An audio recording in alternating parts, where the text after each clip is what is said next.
Sorry guys, we gotta talk about personal conveyance again, but I promise to make it interesting or useful. And we're also gonna watch a dash cam video of, remember how I always say people are doing crazy things out there? Well, this dash cam video is going to prove that.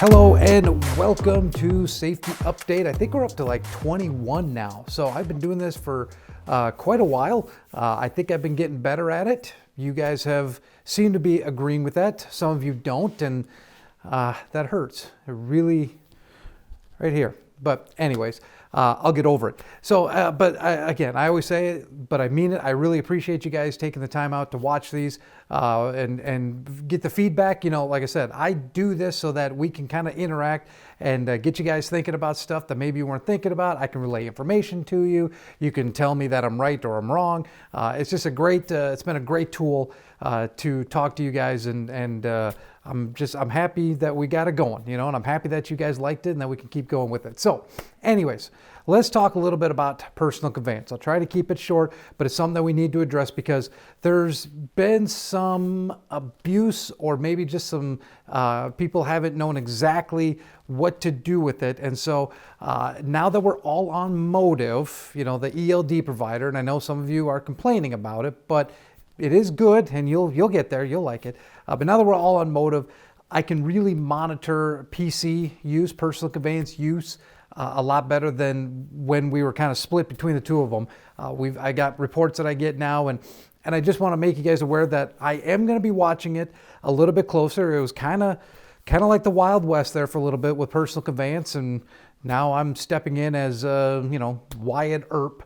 And you know, people seem to like Wyatt Earp, except the people who are doing things the wrong way. So I'm not here to be a big brother looking over you, but I just want to convey, and I've said this about other safety items that maybe you think I'm kind of you know, a downer about, but all this safety stuff is put in place to help you guys. Okay, it's not to be heavy on the situation or anything like that. It's to make sure that you guys are safe on the road, to make sure that you don't waste time on the road, you know, by being shut down. And it's also made there so that you guys don't have to spend unnecessary money and pay that all to DOT or whoever, you know, in terms of fines and all that good stuff, because it's all unnecessary. Like, we want you guys to be running out there. We want you guys to be safe out there, and we don't want you guys to spend and waste money on fines and stuff like that. So that's why we kind of enact some of the rules that we do, and that's why the FMCSA has some of the rules that they do. And I know you guys are thrilled with the FMCSA, and you tell me that every time, that you think they're doing a great job, but there is a reason for the rules, and it's to make sure you guys are safe. It's to make sure the general population is safe, because you guys are driving some big, heavy rigs out there. And so one of the things that we've had is personal conveyance, and we allow you guys to use that. It's a tool. It's a really valuable tool. It's a really useful tool if it's used correctly. And we are seeing some trends of people not quite using it correctly. So I just wanted to kind of give you guys a heads up here that we are going to be, and when I say we, I am going to be monitoring the PC use a lot more. And if there are some issues and some trends that I'm seeing, I'm going to be reaching out and wondering what's going on, why are we doing that. And again, I'm not here to you know, be a heavy on the situation or be a downer or be a Captain Fun killer. But I want to make sure that you guys are safe out there, and I want to make sure that you're using these ELDs correctly, because if you use PC incorrectly and you get picked up by DOT, they're going to get you for a falsification of logs. And one, that's a fine for you. Two, that goes against the company's CSA score. And that's two things that we really don't need. So make sure that you guys are using personal conveyance properly. You know, moving to a safe haven. If you run out of hours at a receiver, okay, it's not, you can't run your 11 hours of drive time out and then find a safe haven. That's not how PC works. If you're driving and you run out of hours while driving and you PC to a safe haven, that's not how that works. Okay, that's a violation. That you could get picked up for violation. But if you had a shipper receiver and you run out of hours and they don't let you stay there, you can PC then to the closest safe haven. Not your favorite safe haven, but the closest safe haven. We also can't advance loads under PC, okay? So if if you're a half hour from your receiver, you can't throw it into PC and get it to the receiver. That's advancing a load, okay? Now, if you are somewhere and you have to PC away and PC back, that's a different story, okay? You're not advancing the load, you're going back to the original location.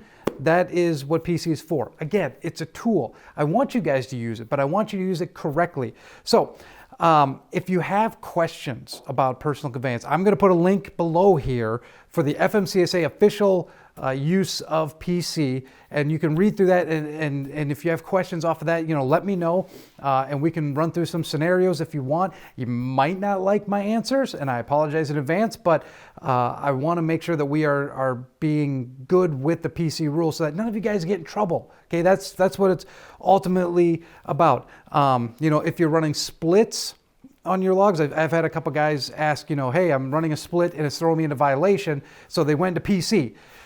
That's not correct. If you're running a split and it shows that you have time on your split, it's going to show, and this is going to get complicated, so bear with me.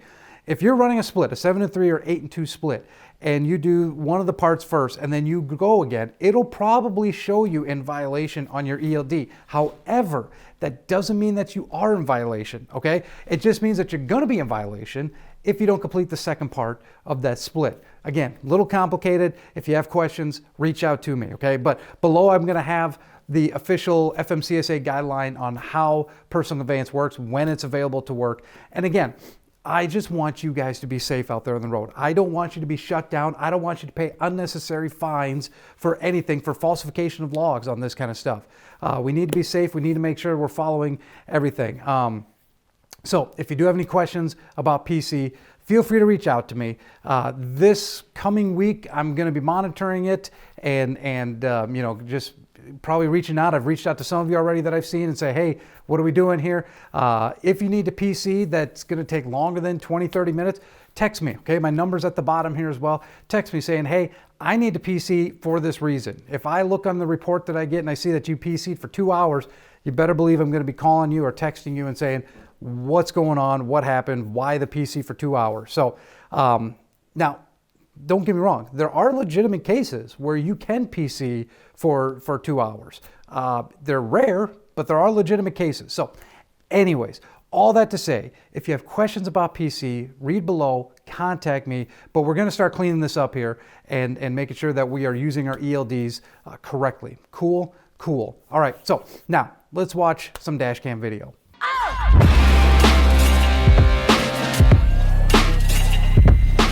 All right, so this video is actually I was told about this video because it actually didn't trip any hard braking or harsh acceleration or near collision or anything like that. But one of our drivers, who shall remain nameless, contacted me and actually sent me the video because he had his own dash cam as well, and said, hey, take a look at this one here. And I thought it was interesting, and so I wanted to show it to you guys here. So we'll skip forward a little bit. We're just driving down Interstate 39.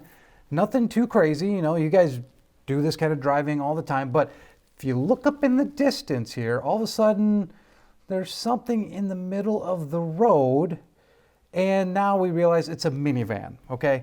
It's a flippin' minivan that is turning around on the interstate, okay?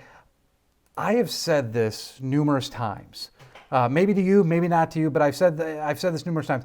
I don't know how some people have survived as long as they have in this world, because doing stuff like that is just asking to get absolutely annihilated on the interstate. Luckily for our driver here, he saw that looking up ahead, as you're supposed to be doing. He saw that and goes, something doesn't look right here. I'm going to back her down a notch. And luckily he did, because this minivan, as you can see, was literally just right across the interstate. I mean, just looking to get hit if he wasn't paying attention. So, and then the weirdest thing is he turns around, faces the other way. Like, I've heard of pulling over to the side of the road. We've all done that. But this guy literally makes a U-turn and turns his minivan back the other way. So people are crazy out there. I've said this numerous times, at least 21 times. Okay, that's how many we made here.